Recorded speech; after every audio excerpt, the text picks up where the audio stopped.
Sunan sawiranira sudalan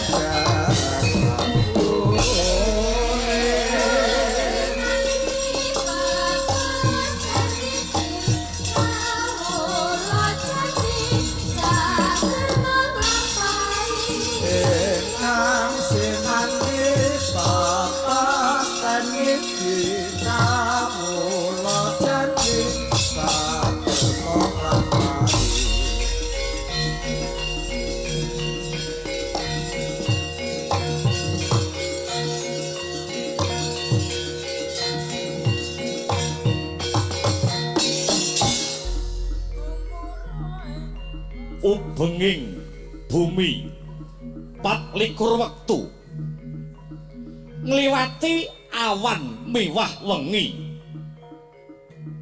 mengko sakabehing penguripan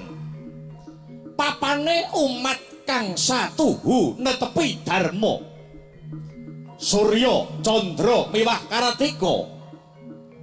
dadi seksi lampahing jaman ingkang kebak ing lelakon hanenggih lakuning urip rinipta dening titah ingkang samya anglakoni gancare sang senggana Yodyan Maruti sabaya mukti sabaya pati gesange rina klawan wengi wis patembaya datan singlar saking janji urip sak wutuhe mung kanggo hangabdi mring Gusti ingkang Maha Suci.